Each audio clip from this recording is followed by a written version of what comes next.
The special board meeting will be held through Google Meet. The meeting will be live streamed and available for viewing at www.msad11.org. Members of the public wishing to make a comment prior to the board meeting are invited to send an email to schoolboard@msad11.org. Call to order.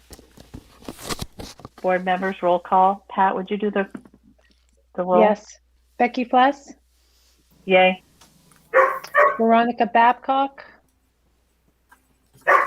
She is going to be late. She'll be late. But she is supposed to be here. Nancy Fortier Brown. Here. Teresa Garrett. Yay. Matthew Lillybridge. Here. Jim Lothridge. Here. Nicole Medor. Here. Matthew Marshall. Here. Cullen McGuff. Here. Patrick Saucier. Here. Alyssa Tracy. Present. Tony Veet. Present. Everyone is present. Great. And do we have any administrators to announce tonight? Yes, Pat Hopkins, Superintendent of Schools. Andrea, would you introduce yourself? Sure. Andrea Dish, Business Manager. Angela, Angela Hardy, Director of Curriculum. Chad, Great. Chad Kempton, High School Principal. and I believe Josh Farr is here as well. Josh Farr, Director of Adult Ed. Great. And then Terry McGuire. Terry Great. McGuire, Director of Technology. Thank you very much. Ready to proceed? Yes. Great, thank you.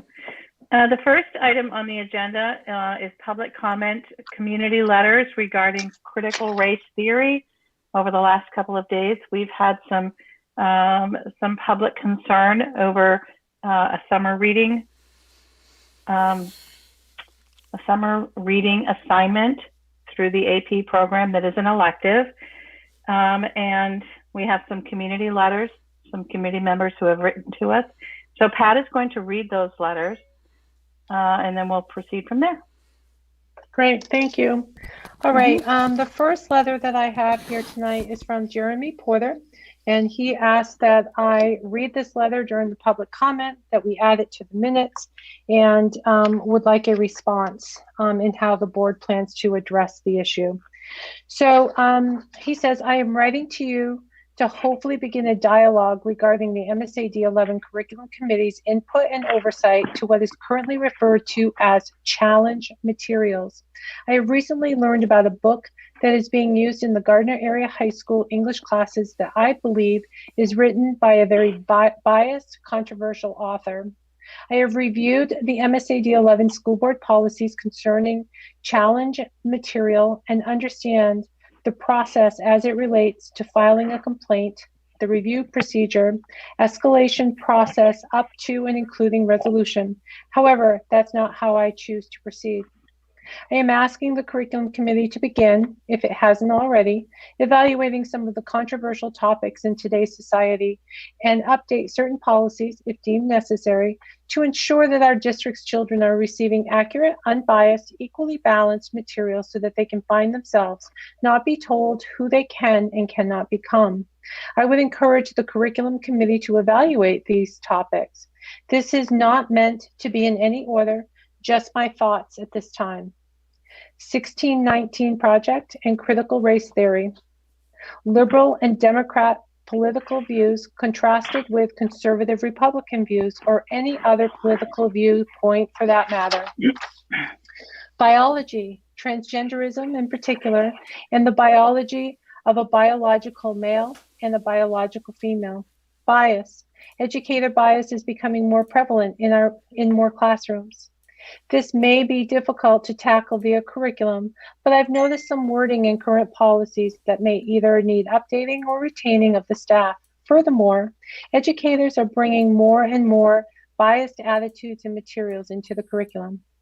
As you are likely aware, there have been some recent examples around the country of parents and school board members having some pretty passionate conversations regarding some of these topics. I don't want to see that happen in our community. Having said that, I believe the curriculum committee might consider discussing these topics, gather input from educators, administrators, community members, parents, and students. By taking a proactive approach, there exists the possibility that some difficult conversations can take place in a respectful or a respectable setting as opposed to the public outcry or something similar that would benefit no one. I believe the time is now to decide what our district is going to include or exclude with respect to some of the topics I have mentioned. I look forward to your response and, more importantly, look forward to your suggestions and ideas as to how to have the conversations and create a learning environment that is fair, unbiased, and respectful of all opinions. Jeremy Porter. Corinna Lynn. She also asks that this letter be read during public comment, request that the letter be added to the minutes of the meeting, and request response to this letter outlining how the school board plans to discuss the issue with a clear outline as to how the community will be incorporated into these discussions. I am a parent of an incoming junior and sophomore, and I would like to give my opinion on critical race theory in our schools. I am going to start with I'm completely against it. Critical race theory is the belief that the color of someone's skin matters more than the acts of the person. It teaches that every single white-skinned person is an oppressor, and all other skin colors, namely black, are the victims of all white-skinned people, whether 5 years old or 95 years old. We should be teaching hard work and effort gets you where you want to be in life, regardless of color. I know 3-year-old children who can tell you that your skin color does not matter, does not make you good or bad, neither does your hair color or your eye color. The amount of melanin in your skin is irrelevant. We all bleed red. We all feel love. We all feel pain. We all feel loss. The idea of racism in America has gotten so extreme that infants and math are now racist. If this idea was left as an opinion, that would be one thing to discuss, but it's being taught as absolute fact. Critical race theory is destructive to trying to achieve a society that sees no color. It promotes conflict, division, bitterness, and hate. To quote the article by Andrew Pillow, teachers should be teaching how to think, not what to think. The Nation Review writes, the First Amendment is not just our freedom of speech, but freedom of conscience. The right to uphold personal thoughts and beliefs free from government intrusion. During World War II, the Supreme Court ruled a public school could not require students to salute the flag because, as Justice Robert Jackson wrote, no official can prescribe what shall be orthodox in politics, nationalism, religion, or other matters of opinion. So the teaching of critical race theory as absolute truth should be against the law. It is an opinion. Corinna Goldrup, mother of 4. Dear school board members, greetings from Randolph. I write to you today as a very concerned community member and taxpayer who want to see the students in our schools succeed as much as possible. Since I understand MSAD11 is now involved with teaching critical race theory within our district, I firmly believe that this is a horrible thing to do and it will surely hurt our future generations. As our local school board, I ask that you immediately stop all teachings of critical race theory or CRT. Our tax dollars should never be used to pay for such a harmful program. Please take immediate action at this week's meeting to end all teaching related to CRT within our district. Regards, Mark Turek. Critical race theory. Are you a racist? Do you consider yourself to be better than anyone else because of your color? Why on earth would you allow anyone to rewrite history, leaving out some of the most important facts about our country, its growth and change, and about the groups and individuals who have worked to improve this great nation? And if you are not a racist, then why would you allow anyone to teach that you are? If you are white, does that automatically make you a white supremacist? Then why would you allow anyone to teach that you are? Is the United States of America perfect and sin-free? Of course not. Are you? Is your neighbor? Is anyone of any color, race, or creed? Of course not. Do you understand that in 1619, we were not Americans? Those early settlers were from foreign countries, especially England, who practiced slavery within their culture. It did not end in England until 1830, by the way. Do you understand that every country, yes, every country in this planet has been guilty of slavery at some point in their history, and some in the Midwest are still very open about it?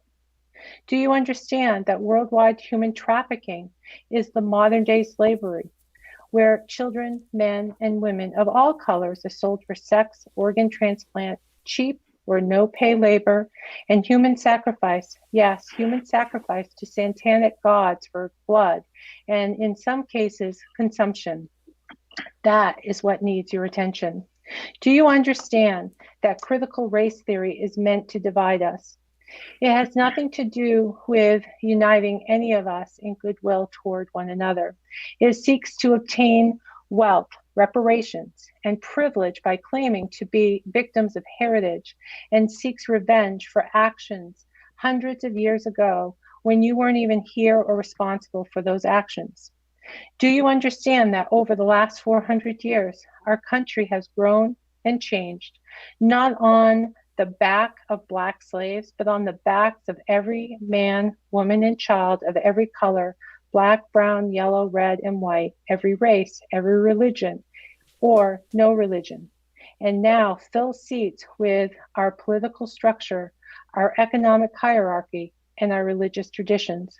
Why in heaven's name would we want to teach our children to divide what we have all worked so hard for? And finally, do you understand that our country is the most diverse, tolerant, and charitable and benevolent country on the face of our earth? Each year, we bring in over 1 million legal citizens, through numerous programs to improve the lives of those seeking to become part of our great nation. Yes, to become Americans, to embrace the values, our Constitution, and the legal status of those who wish to unite in one great cause, our constitutional and religious freedom. We are not an experiment, as some like to claim. We are a united people.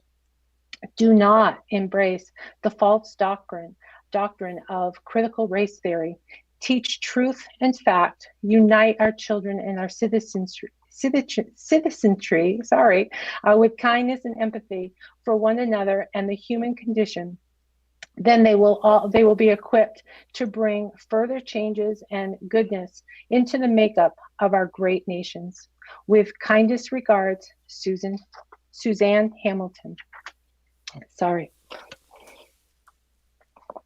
Dear School Board, I do not want critical race theory taught in MSAD11. Please focus on teaching math, English, history, and science. We all know history and science take a back seat to the other subjects. There is simply no need or time to add this theory to the curriculum. Stephanie Hanscom. My name is Ben Carr, and I live in Randolph. I have a 13-year-old son who is a rising 8th grader in Gardiner Regional Middle School. I also have a daughter that graduated from Gardiner High School in 2016. I recently heard that critical race theory will be discussed at the special board meeting tomorrow. Please see the list below that contains states that have passed or are trying to pass legislation to block CRT being taught in their schools. Why would CRT even be discussed here in Gardiner with all the controversy surrounding the content? Unfortunately, the state of Maine House rejected a bill banning CRT in schools, along with straight party line votes. See the article below. The article is from Breitbart.com. The states that he references, and I won't share all of the material underneath. It's a list of the bills, the status, the governor, and a summary, but there's Arizona, Arkansas, Florida, Georgia, Idaho, Iowa, Kentucky, Louisiana, Michigan, Mississippi, Missouri, Montana, New Hampshire, North Carolina, Ohio, Oklahoma, Pennsylvania, Rhode Island, South Carolina, Tennessee, Texas, West Virginia, and Wisconsin.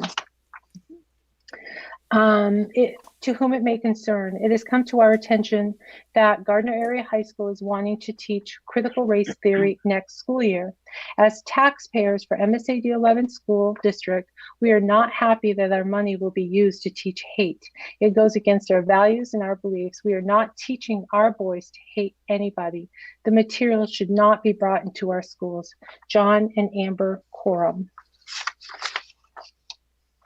And then when they heard that it was not going to be, information was not going to be shared until August, they wrote again saying that as concerned parents, we do not find an August board meeting acceptable to discuss critical race theory.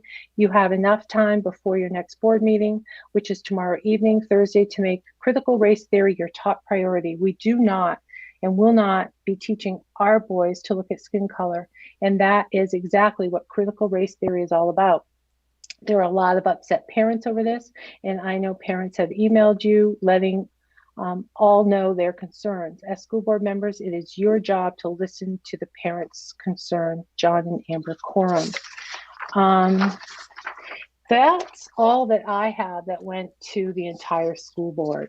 I have a different email that just came to me, but that's the only, that's all that I've received.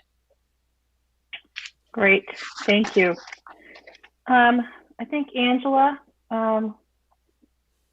has a prepared statement that she will read about this issue. So I think Angela, now is a good time. Okay. Thank you. Good evening. My name is Angela Hardy, and I'm the Director of Curriculum in MSAD11. I have been reviewing the concerns raised by members of our community over the past few days concerning topics being addressed in an advanced placement course at Gardiner Area High School. I want to share a response to the concerns and outline the steps that will be taken to heighten our collective awareness of the district policies related to curriculum and instruction, increase access to the written curriculum, and support further conversations around equity and education through the curriculum committee. First, please know that MSAD11 has not and will not be applying critical race theory or the 1619 project to curriculum or instruction at any level of our system. Our educators are tasked with creating learning spaces where students learn facts, develop and apply skills as they are outlined in the main learning results or the College Board academic expectations. It is not the role of the educator or the educational system to teach students what to think, but to teach them how to think. In developmentally appropriate ways, our students will be engaged in learning experiences where contentious topics may be raised.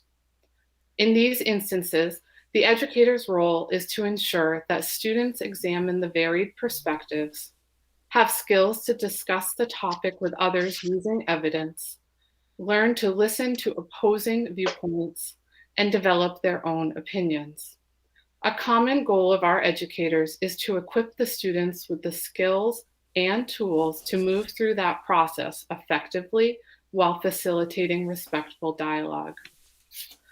The summer homework assignment for the Advanced Placement Language and Composition course was intended to facilitate an opportunity for students to engage in rhetorical analysis. In other words, students are asked to break down a nonfiction text to identify the author's purpose, as well as the techniques and strategies the author used to relay points. The student is asked to analyze how the author wrote rather than what the author wrote. Students will thoroughly read a text, learn about the different types of methods of persuasion, including grammar and logic, used by the author, identify the author's intended audience, pinpoint the strategies and techniques the author employed, and articulate whether those strategies effectively conveyed the author's message or purpose. By doing this, students will learn to differentiate their own opinion from the author's. The educator does not influence the outcome of the topic under review, but instead teaches students how to pursue the analysis of a text with a critical lens. Opposing perspectives across the group are welcome. Using a topic that is part of the public narrative is often advantageous to the learning process, as it adds relevance to the assignment. In this case, because the topic is about race, there may be a perception that our district has adopted strategies aligned to the critical race theory. I want to assure you that this is not the case.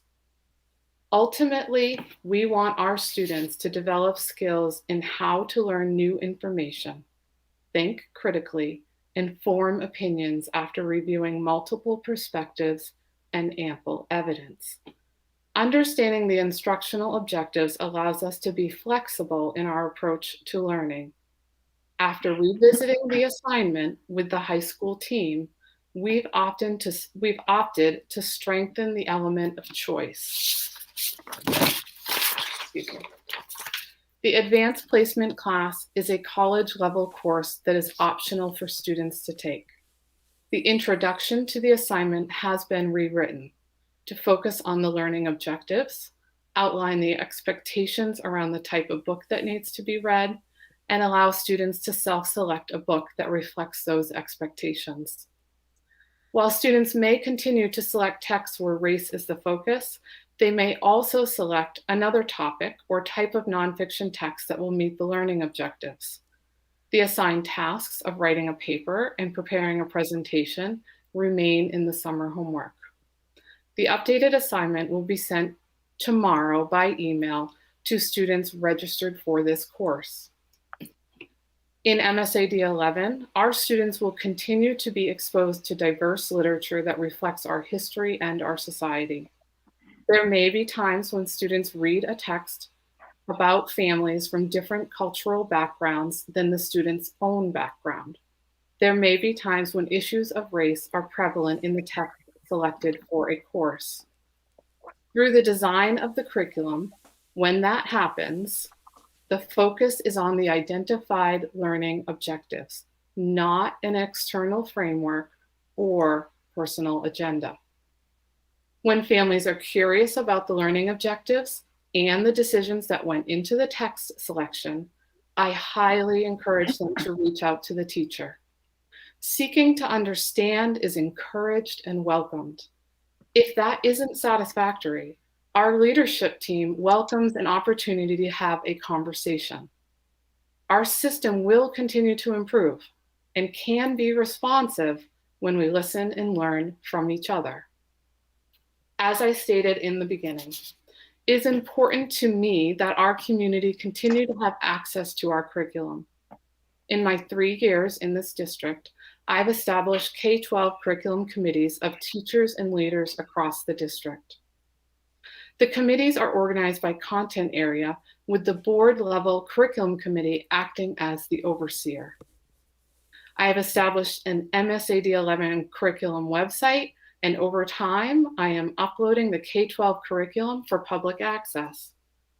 If the information is not yet available on the website, I will make it available or will secure time to answer any questions that anyone has about our teaching and learning objectives. There are some content areas undergoing revisions now, as that is necessary when the state learning results are updated every 5 to 10 years. This summer, the board-level curriculum committee will continue to meet. The minutes that will be made available shortly from our June meeting will indicate that we are on hiatus until September. Instead, Curriculum Board Chair Marshall and I have agreed to continue to meet on the second Tuesday of each month from 4:30 to 5:30 p.m. We will post our agendas in advance of the meetings and will live stream each meeting. To enable our community to continue to engage in discussion, we will open up the school board at msad11.org email so that community members can submit questions and offer feedback between meetings. This information may help inform our agenda setting process monthly. I anticipate that we will continue in our work of reviewing the district developed curriculum and instructional resources, as we do routinely, and revisit our board policy, IJJ, instructional and library media materials selection to ground our work moving forward.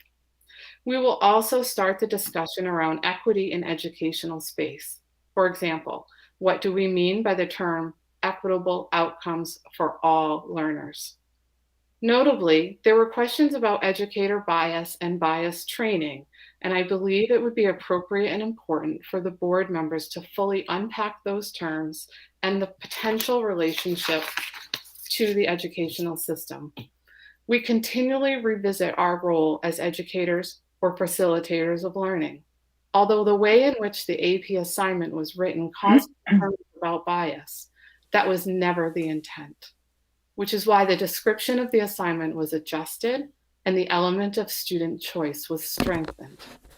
Teaching how to learn and equipping our students with the skills to work with others, engage in discussion, practice what is being learned, and develop their own perspectives on topics is utmost priority.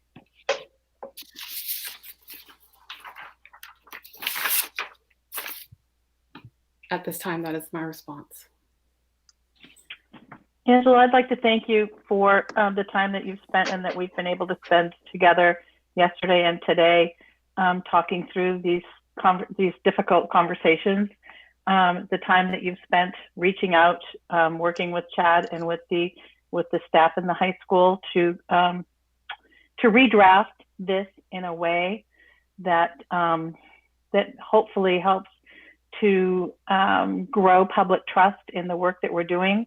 I, like you, want the public to understand that we're not changing anything, that there was never an intent for any kind of critical race theory or anything like that to be taught in our schools. That's not at all what we're doing or about. So I just want to thank you so much for that strong statement that is factual and accurate, and for sharing that with the board. So thank you. And I appreciate the curriculum committee being willing, as elected officials, obviously, but being willing to work on this through the summer so that we can familiarize ourselves with some new language and new ideas that have not necessarily been known to people here. So I appreciate that. Thank you. I don't want to take a lot of time, but if there are brief questions, because we're not really prepared. Again, we haven't worked on this as a curriculum committee, but I also don't want board members to feel shut down and like they can't ask any questions. So if there are board members who have questions, we can entertain a few questions. Teresa, I see your hand. Angela, thank you. That was amazing. I think that will put a lot of parents, give them some relief. From what I heard, the most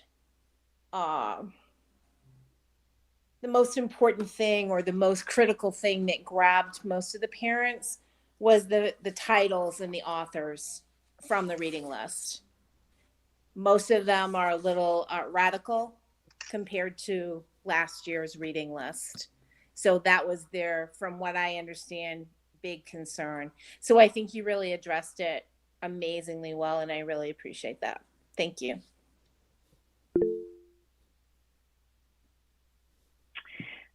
We have, let's see, somebody else had a hand up. Becky, do you want me to respond to Matt Lillibridge's posted question? Yes, thank you, I do, yep. Matt, we will share with the entire board the updated AP course summer homework once it's been sent to students tomorrow morning. And in that, there's student self-selected texts. They just need to make sure the self-selected text, nonfiction text, meets the criteria outlined to allow for rhetorical analysis. And you'll have access to that tomorrow after we email our registered students. And again, I want to emphasize that this is an elective course. So it's an elective AP course. And these, as we discussed yesterday, Angela, are our highest most critical thinking students. They're the most mature that are. This is not in a mainstream course. It's an elective AP course. So I appreciate all that you're trying to do here, Angela. Thank you. Jim? You're muted. I'm getting there. Yeah. Angela, could you also send out the original list to us at the same time? The original book list versus and the new updated one, please. Yes, I can certainly provide access. It seems like many of the public have access, so you most certainly shall. Okay, thank you very much. Matt Marshall. So Angela, thank you for explaining the sort of where we're at. You did a great job, so I appreciate that. May not have heard, I'm the chairman of the curriculum committee, so I'll be knee deep in July in our meeting and look forward to questions or concerns from the public. And we'll look at everything and we'll get it all figured out. But I just wanted to take a second and thank, I know there was a number of parents that sent letters and emails, and I really wanted to point out that I really enjoyed, for lack of a better term, Susan Hamilton's note, and I enjoyed it because of one thing, particularly. It appears that Susan may have the ability to persuade, and that's extremely important in today's world. The art of persuasion in a positive way is something that I think that we're lacking in our country when it comes to politics and everything else that we do.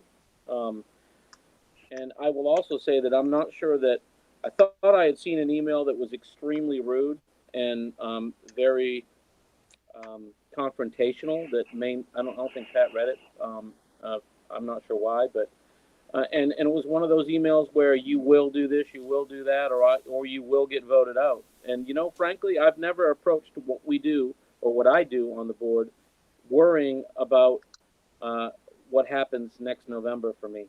So I just want to point out that people and kids need to learn or come up with a better way of persuasion than threatening. So I just wanted to point that out. I think it's important. I think Susan Hamilton did a wonderful job. So thank you, Susan, if you're listening. That's all I've got.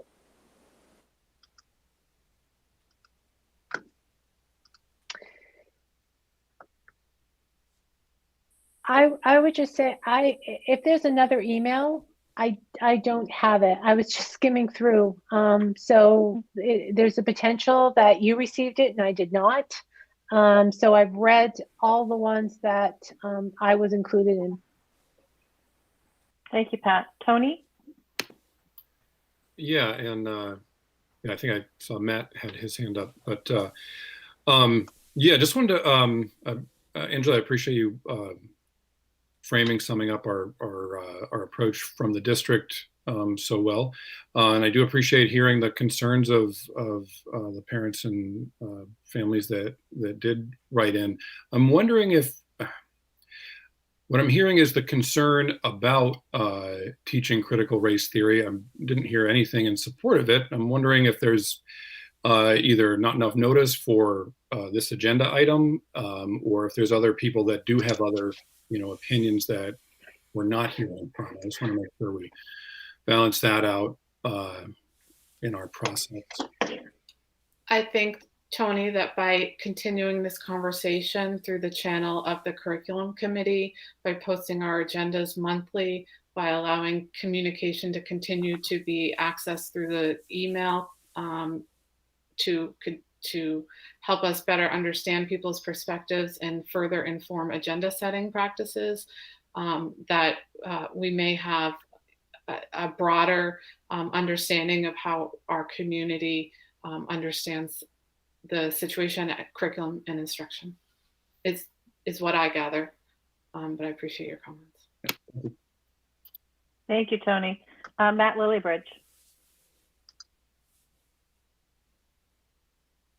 Yep. Okay. Angela, thanks for all the work you're doing. And I'm going back to my notes here. And I'm editing as I go.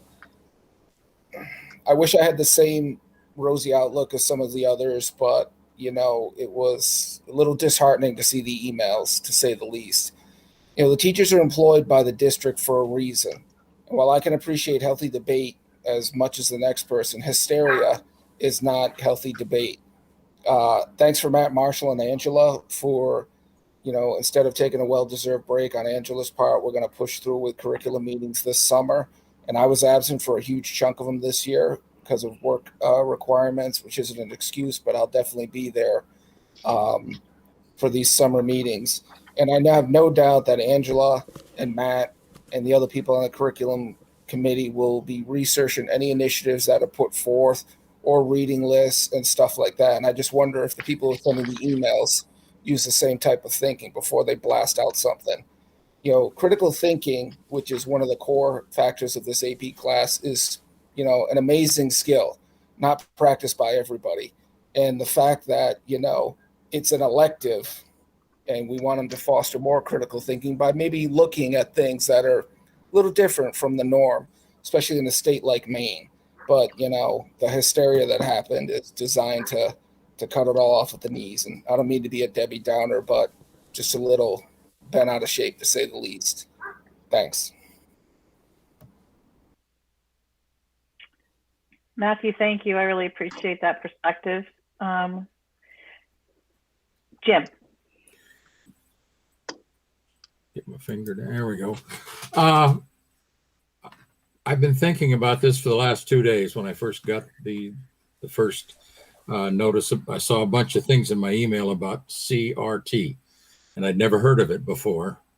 And then I read the syllabus for the class itself, and it didn't offend me at all. All of my girls went through some kind of critical thinking classwork, not necessarily at the high school level, but at the college level. And I wanted them to go there. I don't want somebody, I'm a big old fat white guy, and my kids, I remember one time my daughter was getting bullied basically at her work. And she turned to the guy and said, "Look, my dad's bigger and uglier than you. You don't bother me." And you know what? That's what I want them to look at, how to approach life with, stand up to what you believe. I honestly believe it. And I don't have a problem with these kids having a controversial, even a very edgy topic to look at, because it's going to hit them right in the face when they become adults, and they're only a year or two away. So, adjusting the book list, I think, is a good idea. It'll let things settle down. We can proceed with a more thoughtful process and get this, get it on the right track. But, I want these kids to be challenged. I want them to think, what in the world are you thinking of? You must be out of your ever-loving mind to think that is right.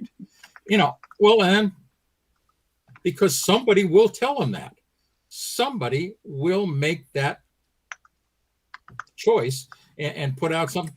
And it doesn't matter which side of the spectrum you're on. I can name you as many Ku Klux Klanners, race baiters that are going to turn around and this, I don't know what critical race there. I'm still going to have to look at it, understand it. I don't understand it.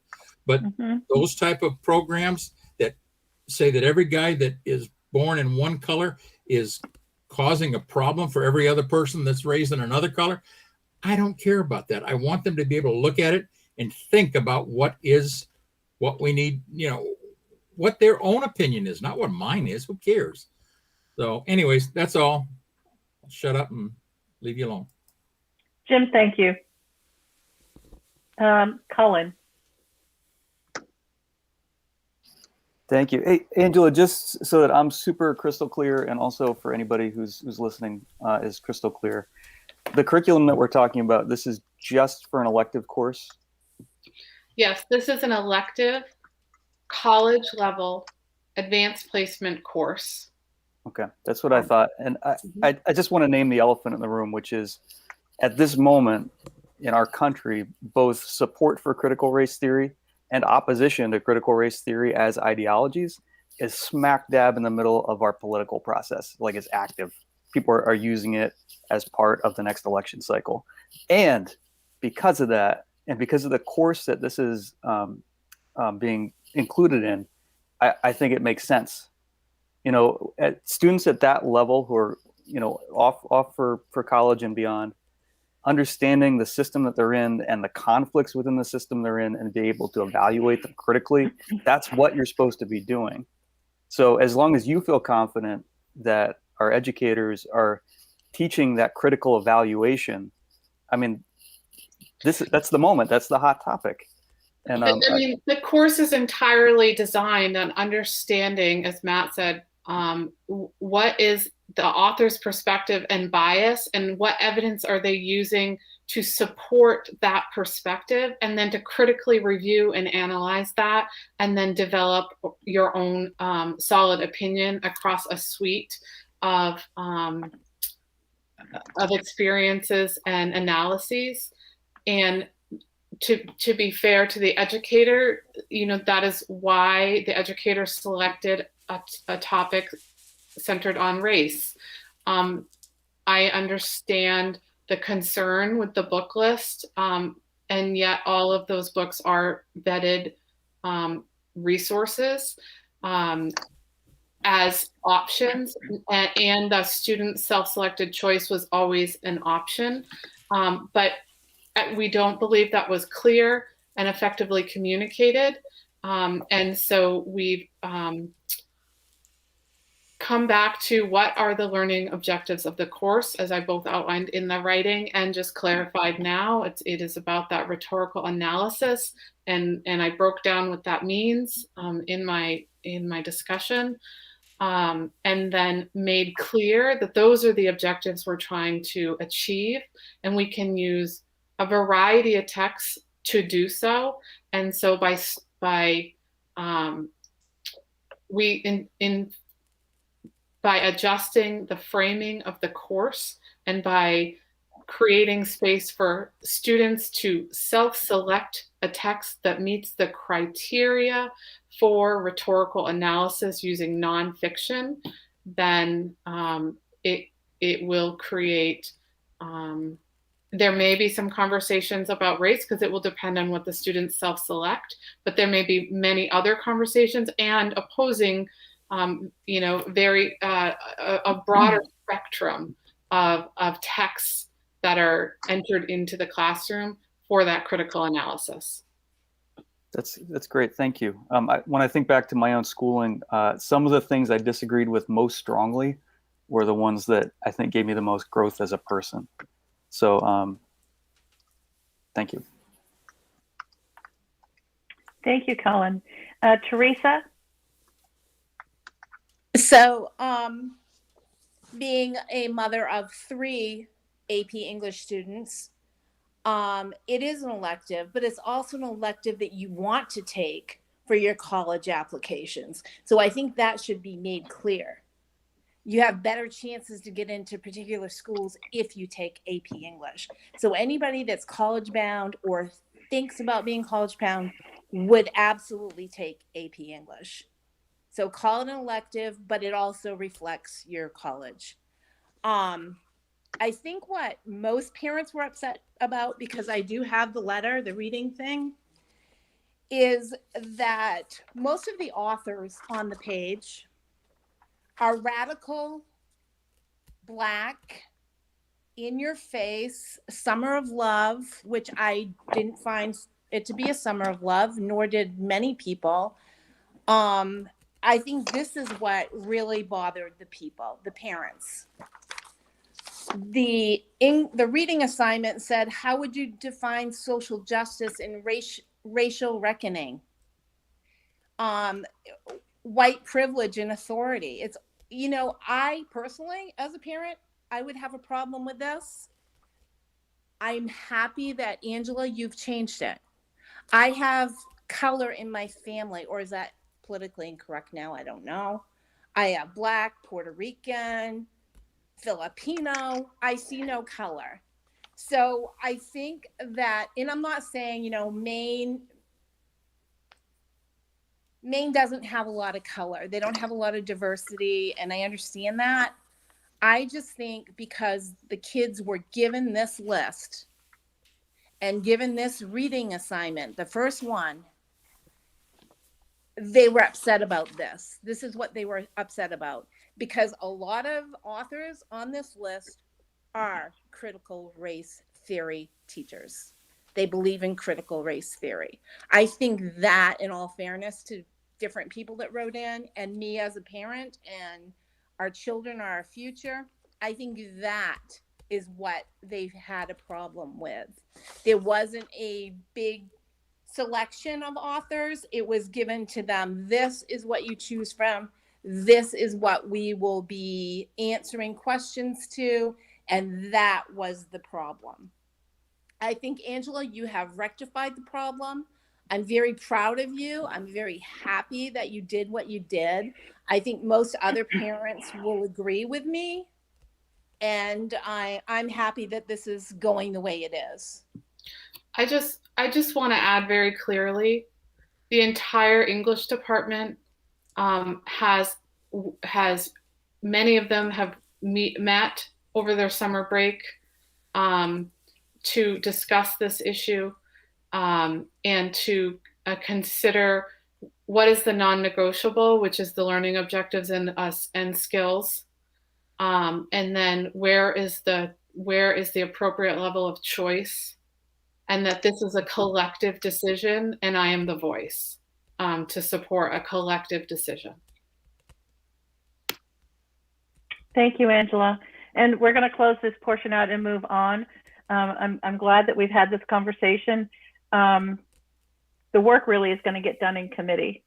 So those curriculum committee meetings will be important for the public and for board members to attend. If I had any sadness about this, it is that we have a process in place that is a very effective process. And that is, if you have an issue with a teacher or a curriculum item, it really is so helpful. The relationships are what really make a district like MSAD11 a great one. And that is, if I get a reading list from a teacher and I see that reading list and it's something that scares me, frightens me, bothers me, takes away at my personal beliefs. As a parent, we follow this chain of command where you go to the teacher and you start there. I have an issue with these 9 books on this 20 book list. I have an issue with these ones. And you have that conversation with the person that actually created the list, who is going to be your student's teacher. And the importance of creating those relationships, forming those relationships, so that when there's difficulty, that's the person your student will go to, so that you better understand each other. But we've continuously, over the years that I've served on the board, you start with the teacher. If you don't find satisfaction, you go to the principal. If there's not satisfaction, then you head to the superintendent. And then after all those things are exhausted, then you go to the school board. And I would love to encourage our community, start with the person you have a conflict with. And it's not the school board that you have a conflict with. It's a list of written material that can be talked about. And I would really love to encourage our public. I'd like to remind our school board members that when you receive something, an email, a text message, or something that's disturbing to you, that you reach out to the board chair, to the board vice chair, or to the superintendent, because we're the spokespersons for the board. And when those conversations go on behind the scenes that we are not aware of, not at all aware of, when yesterday there was really an error in communication that was very easily repaired, when an email that was written several weeks ago ended up in a spam folder. So none of us even knew it existed. So some of these conversations really can be rectified with a simple phone call, a simple conversation with the person, with the very person that can answer your question the best. School board members should not be answering these questions. while we select and vote on curriculum, the teachers that are assigning these materials have read these books. They have done this work. They're the ones that we count on and that we hire and we have faith in. I want to encourage us as board members and community members that are listening to please practice having faith in the teachers in our schools and reach out to them. If you're not successful, that's why we're here. I don't wish to start here because I feel as though you can really create wonderful relationships with the employees of our schools who care so much about the success of your children, our children. And Becky, I see you gasping. Just to clarify again, it was, this has been such a challenging year for everyone, across the board. And there was honestly never an intent to push an ideology onto students. The intent of the course is to create space to really think critically and analyze. And it's okay to do that with a text you don't agree with, because the analysis is about what evidence is being used on a position you don't agree with, so that you can then engage in the contrary viewpoint.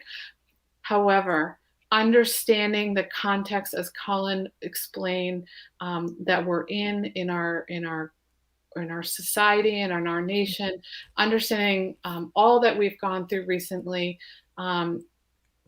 we clearly recognize the way that material was perceived, and it was absolutely not the intent. And so I truly believe the revision of the material still speaks to the learning objectives and still creates space for those really critical conversations and analysis across relevant topics, using an appropriate educational framework that is, and just to be very clear, that is not the critical race theory.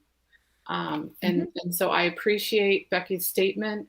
We do everything we can to try to engage our families and our students in ongoing dialogue. We do listen and learn, even if it feels like it takes a little while to get to that point.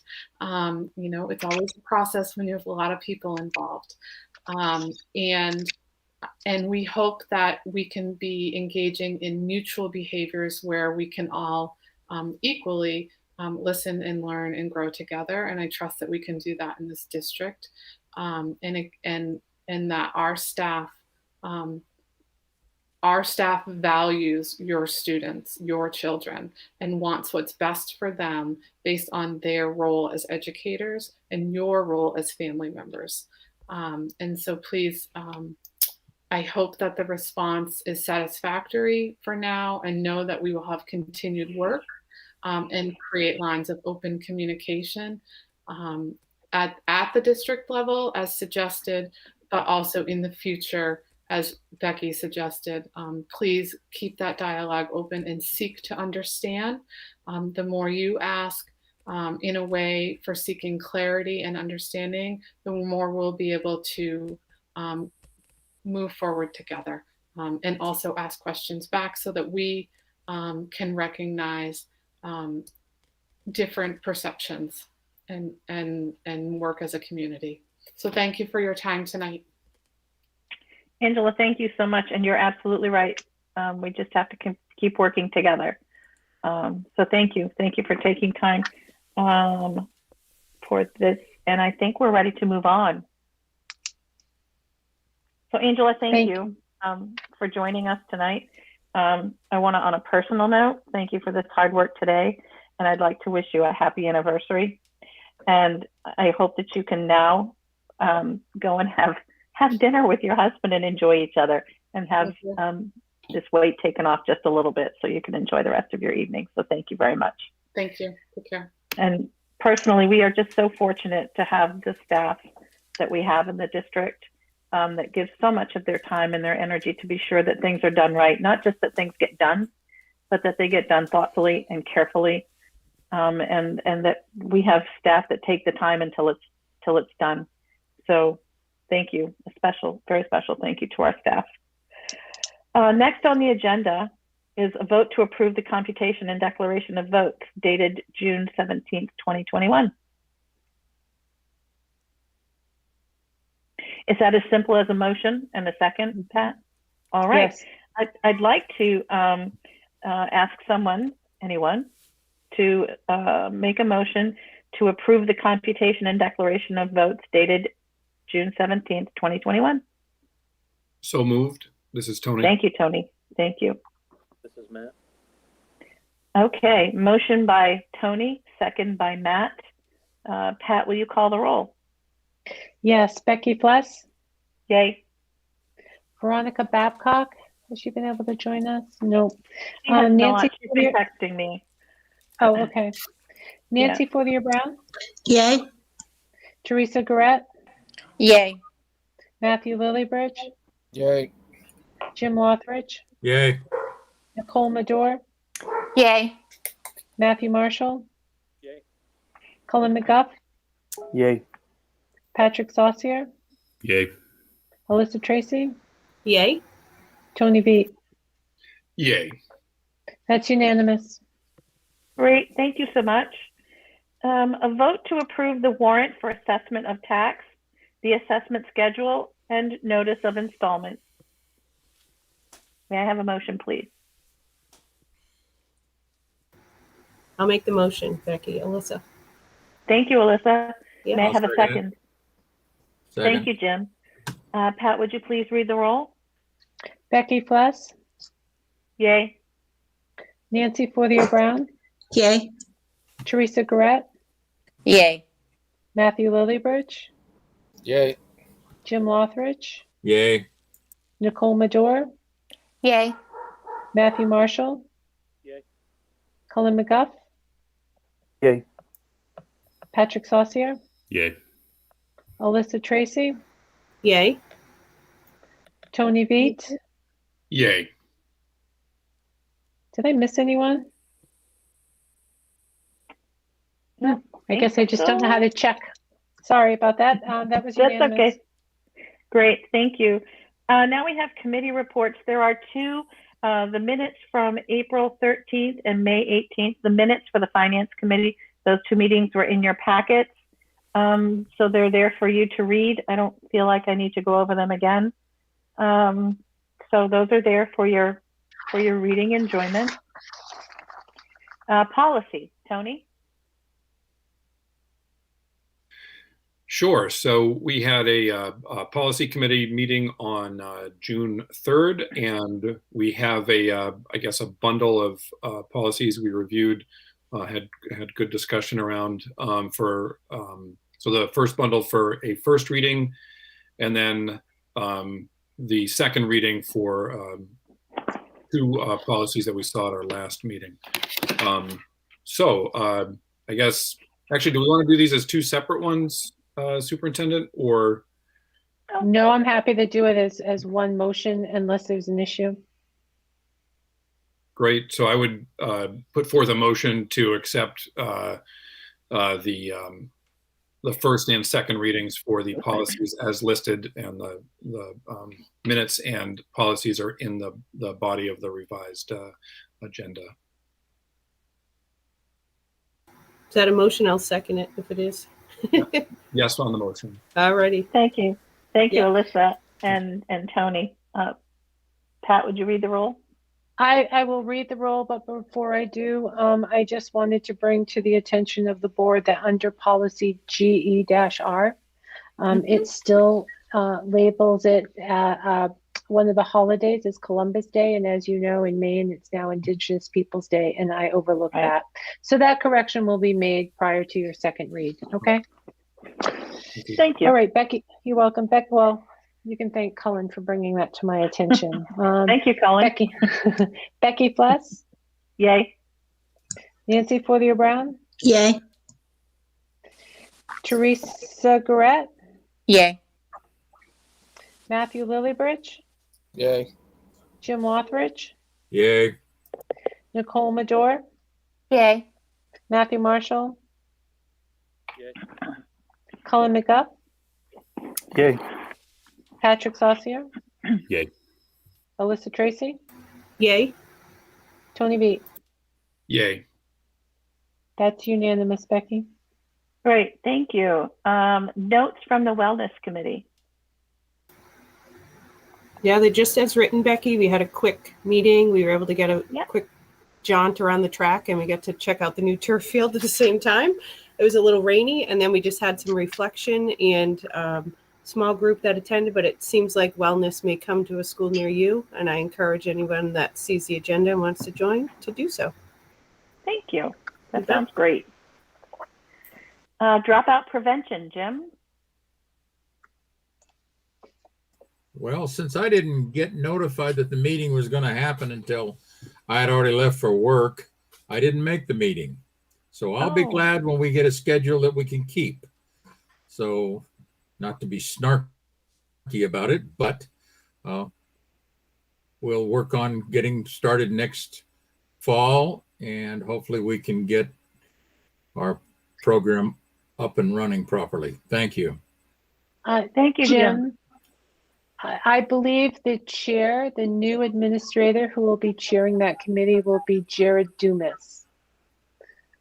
Jared is very organized, and I will speak to him to make sure that he understands the expectations of timely notification. Jared is a first-class operator, so I will be glad to work with him. Thank you. Great. You're welcome. Excellent. The best way to prevent dropouts, Jim, is to have a good plan, right? Absolutely. Correspondence as written, anything particular? As written, but I have two additional ones. I today received another resignation from Tiffany Cockrell as grade 1 teacher over at LER, and that's because she's accepting an administrative position over at Ellen Thompson. Also, I received a resignation from Amy Cole, who is a guidance counselor or school counselor over at the middle school. She has resigned. And Melinda Corian, who is the adult education administrative assistant. She has also resigned. Okay. Appointment of the Gardiner Area High School principal to the Quinby Trust. We're not there yet. There's general information. You missed general information and nomination. I did. Jeepers, I'm sorry. I went down too far. I was following all the red things. General information. Just as written. That was easy. Okay, great. Nominations. Nominations as listed. You will see that we made a few little changes. Like Jen Whitney is supposed to be at Riverview, not at the middle school as was originally posted. Sean Fanjoy will be at the middle school, not at Riverview as originally noted.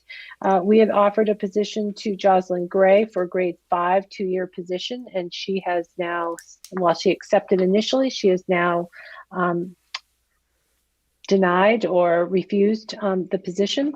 And then we've just hired Sean Cochran, who was the Spurwink counselor in the middle school for the last 2 years. He is now going to serve as the 6 through 12 social worker for the district. So I do need a motion for all of these nominations. So is the Sean Cochran social worker position, is that long-term or is that 2-year federal money? Presently, that is 2-year federal money. Okay. And it should say that in here. Okay. Becky, I'll make the motion for the nominations as written and updated by the superintendent. Thank you, Alyssa. A second, please. Second, Matt. Oh, thank you, Matt. Pat, would you please call the roll? Yes. Becky Fless? Yay. Nancy Fortier-Brown? Yay. Teresa Garrett? Yay. Matthew Lillybridge? Yay. Sorry for stepping on you, Tony. Jim Lothridge? Yay. Nicole Medore? Yay. Matt Marshall? Yay. Cullen McGuff? Yay. Patrick Saucier? Yay. Alyssa Tracy, Yay. Tony Veit. Yay. That is unanimous, Becky. Thank you. Now, the appointment of the Gardiner Area High School principal to the Quinby Trust, Yes. as written. Yes. Do we need to vote on that? We do need to vote on that, correct? Yes. Yep. Yes. So may I would like to entertain a motion to appoint Chad Kempton to the Quinby Trust. So moved. Tony. Thank you, Tony. Second? Can I ask Becky, the cl- second with a question. What's the Quinby Trust for non-Mainers? Very good question. Can So the we, Quinby- is there a second first? Someone made a second. Yes, I get can we do a second and I then seconded do the it and then discussion? Okay. had my question. I'm just wondering Okay. if there's anybody else that's running for this that we don't newbies know about. Just So wondering. it's not, right, it's not a running, it's an appointment that maybe will make a little bit more sense when we describe what the Quinby Trust is. So the Quinby Trust, the Quinby Field is a piece of land that is on Lincoln Avenue, outer Lincoln Avenue, close to the Gardiner farm. And it has, was left to the city of Gardiner in a trust.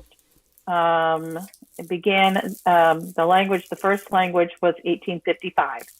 So it's a trust that was of land that was given to the city of Gardiner for the children of Gardiner, for playgrounds is what the trust originally said. And so as part of the trust, it is an appointment. There are 3 trustees to be appointed to the trust by the city of Gardiner. And so one of them is to be a person from the high school, a student from the high school, and then a citizen of the city of Gardiner. If there's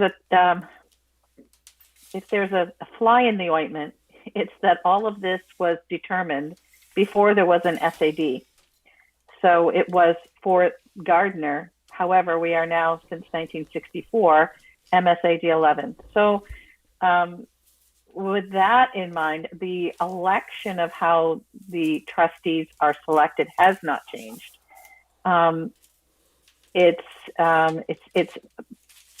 However, there have been, it has not been a very active group over the years, and it tends to collide together when something is needed.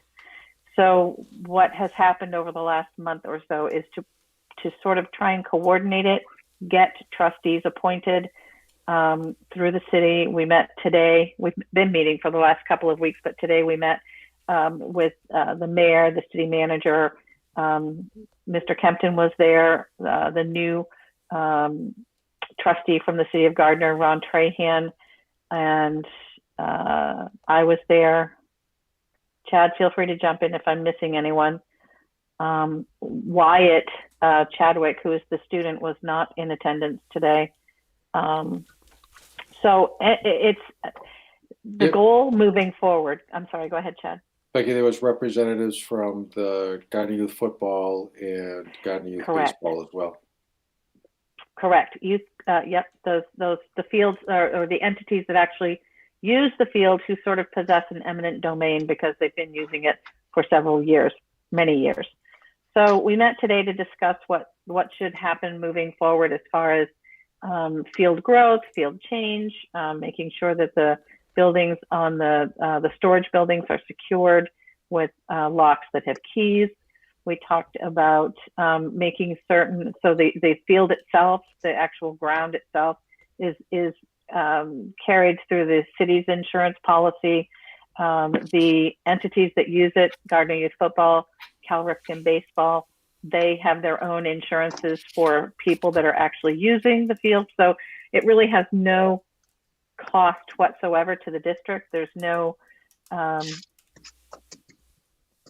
only way that it impacts us is that a high school student and a school official of some sort needs to be on the trust.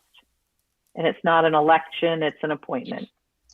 So long answer to your short question, Teresa, is there was no one running for it. It's simply an appointment. Cullen. Just a quick question. I was trying to Google and see if there's a write-up about it anywhere. Are there assets in addition to Quinby Field and the buildings? No, just the buildings. I mean, sorry, just the field. Just the field. Just Okay. just the field that is filled with ledge and and inadequate parking, but Yep. it's a much loved part of Gardiner. So I walk past and it every Gardiner's day. history. Yes. And right now I understand that if you go and look at the bleachers, that they're covered in dead brown-tailed moth caterpillars. So when you walk by, don't breathe. Otherwise, it's a great place. Excuse me. Oh, thank you for turning on that light, buddy. That's why I was heading. So, yes, Tony, you have a question? And now that I nominated him, does Principal Tempton want this position? I'm assuming, yeah. Thank you, Tony. Yes, we had a great meeting today. I actually had some of the guys that are heavily involved with the Quinby Field as students many years ago, and so it was probably the highlight of my day of my work day of having conversations with those guys, and it'll be good to work with that group. Great, thanks. Chad, you're absolutely right. Being back in touch, I've known Brian Dutton, who's the Cal Ripken guy. I've known him for, I don't know, 15 or 17 years. And Jeremy Bullock, he's on the committee. Steve, I can't remember Steve's last name. He works with Gardiner Youth Football. Probably the funniest part of the meeting was talking about how you get into the football storage shed because there's no keys. Nobody has a key. So you have to use a credit card to actually jimmy the door open. So we've taken care of that. That's not going to happen any longer because Jeremy Bullock never has a credit card. So he always has to wait for the next guy to come to let him in. So I would agree with Chad. It was a highlight of the day. It was probably the easiest meeting we had all day. And the day started that way. So it was really fun. And we've got it's really, go ahead.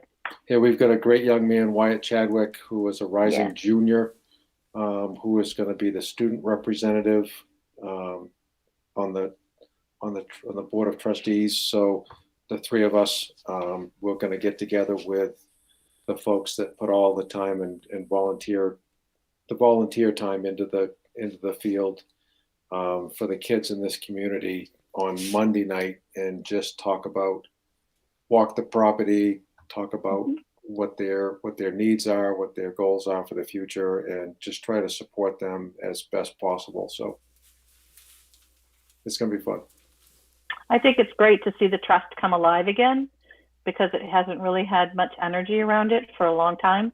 So I'm glad that we were made aware of this need. And yeah, I agree with you, Chad. I think it's going to be great to have a group of people to work with on this, to see things come to life for our kids, and to actually being able to work with our city manager, our acting city manager, and the mayor also. It's been a nice opportunity to have great conversations together. So it's been fun. Andrea and then two Matts both have their hands up. I don't know who did what first. I just want to be clear about the motion. Are we nominating the high school principal, or are we nominating Chad Kempton? Because the nomination actually said Chad. So. Thank you. It's Chad Kempton. Okay. It's not the position, it's the person. It's not. It needs to be a person from the high school. So it could have been Nate or it could have been Chad, and Chad was the one who agreed to do it. It needs to be an administrator from the high school. I'm correct in that, right, Chad? But if you name the high school principal, wouldn't it always be the standing high school principal? But it might not always be the high school principal in the future. It just says an administrator, so it could be the athletic director. It could be, because in the trust somewhere it mentions an athletic director, but it doesn't say that has to be the person. And Andrea, I'd be happy to give you a copy of the trust if you're interested. I'm really not. I just wanted to make sure that I captured the motion because it says something different in the agenda. And I just wanted to make sure it was being accurately reflected. Thank you. I think it's as clear as mud, just like it is in the document. It somewhere in it mentions the two words athletic director, but when it comes to who has to do what, it's a high school administrator. So in this particular case, Chad offered, but moving forward, there might be somebody else who has a deeper interest who wants to do it, and I think that's okay. It's a yearly appointment that's supposed to happen in March. That I also know. So it's coming to life. Matt Marshall? Becky, that last comment you just made about coming to life is really nice. As a kid, I went to Quinby a lot. I didn't play football, but I snuck into a lot of games because I didn't have the 75 many times to get in. But I did play baseball there. And so it's when I go there for my son's events, it's always a really nice visit back to old times. But I just wanted to point out, Chad is a champion of our district and a champion of our kids in our community. And I can't think of any better guy to represent that trust. So thank you, Chad, for stepping up to the plate. Thank you, Matt. I'm pretty excited about it. So it's really fun. Teresa, I see your hand, but I want to acknowledge the two items that Cullen put in the chat. Fun fact: the field used to be used as an early colonial parade ground, and that you'd try to find an old map of Gardiner that showed it. One of the things they were talking about today is that they need to find an old map. So if you find it that has actually got a field on it, I think they might be interested in having that. I know I saw it because I was looking it up when I first moved here 4 years ago, but I'll find it again. I'll send it to you. You must have that tidbit that we all need. So thank you so much. Teresa. So I'm just wondering why, if we have to nominate somebody, why we didn't know about this prior to the meeting. Like, I've never even heard of this, and it's just kind of odd to me that I'm not against nominating Chad. Mm-hmm. I'm just wondering why the board did know about this prior to. Other board members, could they have attended the event that took place today? Just wondering. So I suppose anybody can attend it. I think up until now, the trust has been loosely organized. It has traditionally, the guidelines of the trust have not always been followed. So I was a trustee. There was a high school student that graduated last year that was also a trustee. And how I became a trustee was that the former board vice chair, Eric German, who was connected to Cal Ripken baseball and was close friends with Stacy Blair, who's a police officer, they were trustees. So I think it's sort of always been casually appointed. How it came to life right this moment is that Cal Ripken needs to have a tournament. And the tournament had a very short timeline, meaning that the tournament starts tonight. And so in order to have that happen, we needed trustees because some work needed to be done at the field. For example, some spraying needed to be done to try and get the browntail caterpillar situation under control.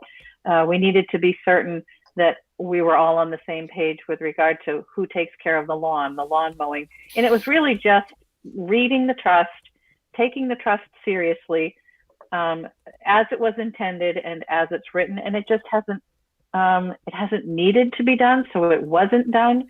And since I was a trustee, I was approached by the individuals that were doing the Cal Ripken tournament, and they said, "Can we do this?" And I said, "I don't know." And then I learned through that process that we needed a new student, that there were other people that were interested in being on the trust. That just several things came to light. So we organized this group of individuals that are named in the trust, the city manager, the mayor, and we just tried to pull it together to get this one event accomplished, which is the baseball tournament, the Cal Ripken Babe Ruth tournament that's happening tonight, tomorrow night, and perhaps Saturday and maybe Monday. And just to organize it so it can be great moving forward. In doing that, the city manager and the mayor really took the bull by the horns and said, let's just get this thing moving. And together we decided as a group that the idea of talking together, the trust meeting together quarterly, is a good idea, so that it doesn't fall by the wayside anymore, so that it's on the radar, so we're all paying attention. There's nothing secretive about it. It's simply a thing that needed attention that helps our kids. To deny it would have hurt the kids that have worked hard. So this was a classic case of individuals, different entities working together to make something happen that was in the best interest of the children in MSAD11. And we just made it happen. There's not a list of bylaws or anything that say it has to happen this way or any other way. It was the leaders who have been serving who made this happen. Chad, am I saying that accurately? Just like you would with a Yes, you are. And I'll ask questions. Okay. All right. So does that answer your question, Teresa? Yes, thank you. And I'm a big fan of Quinby Field, so thank you. I can't imagine you haven't fallen asleep with my lengthy description. So thank you for tolerating all of my words. There were many. Thank you. Thank you. Okay. Thank you all for indulging that. So are there any other questions? Please say no. So we have a motion and a second. Pat, would you please read the roll? Yes, Becky Fuss, Yes, please. Nancy Fortier-Brown, Yay. Teresa Garrett, Yay. Matthew Lillibridge, Yay. Jim Lothridge, Yay. Nicole Medore, Coming from Quinby Field right now. Yes. Yay. Matthew Marshall, Yay. Colin McGuff, Yay. Patrick Saucier, Yay. Alyssa Tracy, Yay. Tony Beat. Yay. That's unanimous. Thank you. Update on the plan, the return to school plan. Sure. Since your meeting on June 3rd, the governor has announced that the restrictions that have been in place all year, that they will be lifted they're going to be lifted effective July 1. So for the start of next school year, we do not have to socially distance for meals or any other time throughout the school day. They do encourage that students wear masks and adults wear masks who are not vaccinated. And they do strongly encourage pool testing, which is something we've already talked about and decided that we're not going to pursue. So I just wanted to very publicly and officially announce that the intent is for us to return to school 5 days a week without masks. Without pool testing, just as we discussed. Now we'll have to have a backup plan. So of course, should something happen, something change, and restrictions are put back into place, then we'll have to revisit that plan. But as of today, this moment in time, the start of the 2021-2022 school year should look very similar to the 2019 the start of the 2019-2020 school year. We're very excited about it. Except we're all a little older and a little more tired, but we'll be a lot more gray. a little more older. Oh, that's great. Thank you, Pat. Let's see. So now the last thing on the agenda is an executive session. We have 2 executive sessions. It is my hope that the board will come out of the first executive session with a vote, but I do not expect any action from the school board at the conclusion of the second executive session. Yes. Okay. Okay. So a motion, please, to go into executive session. I'll make that motion. Thank you, Nancy. Second. By Tony. Pat, would you please read the roll? Yes. Becky Fless, Yay. Nancy Fortier-Brown, Yay. Teresa Garrett, Yay. Matthew Lillibridge, Yay. Jim Lothridge, Yay. Nicole Medor, Yay. Matthew Marshall,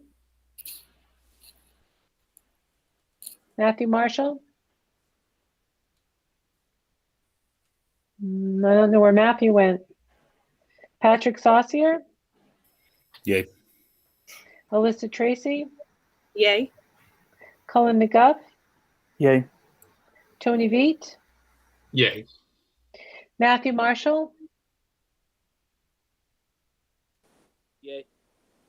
There you All right, are. great. There you are. Thank you. Okay, Great. that is unanimous. Okay, so how are we doing this, Pat? Are you gonna So send us we're- to room? Oh, there we You're go. going into a room, and Andrea is going to join us. Perfect. Thank you.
There.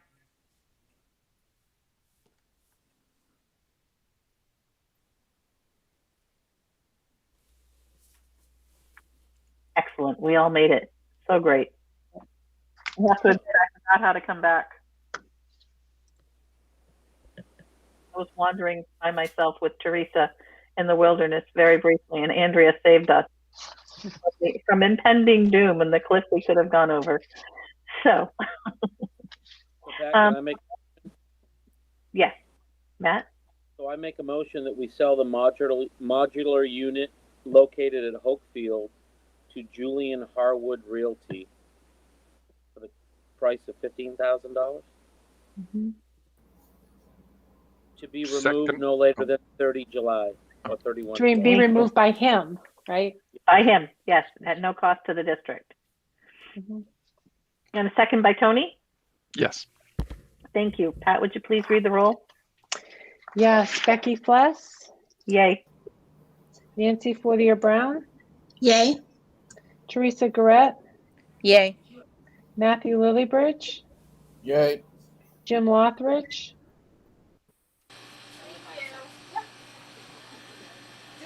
Jim Lothridge? Jim, you're mute. Oh, he's waving. Yes, Yeah. I'm having trouble with my computer. Yes.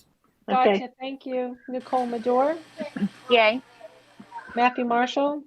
Yay. Patrick Saucier? Yay. Alyssa Tracy? Yay. Colin McGuff? Yay. Tony Veet? Yay. That is unanimous. All right. Awesome. Thank you. Oh, Veronica's here. Oh, hi, Veronica. Just in time. Sorry, my phone died. That's why I'm late. Oh, for goodness sakes. Let's see. We need another motion to go into executive session for negotiation. Yes. Food service. Yeah. So who will I'll make make that motion. Thank you, Nancy. I'll A second second. Thank you, Teresa. Pat, would you please call the roll? Becky Fless? Yay. Veronica Babcock? Yay. Nancy Fortier-Brown? Yay. Teresa Garrett? Yay. Matthew Lillybridge? Yay. Jim Lothridge? Yay. Nicole Medor? Yay. Matthew Marshall? Yay. Patrick Saucier? Yay. Alyssa Tracy? Yay. Colin McGuff? Yay. And Tony Veet? Yay. All right. We are good to go, Terry.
We all made it.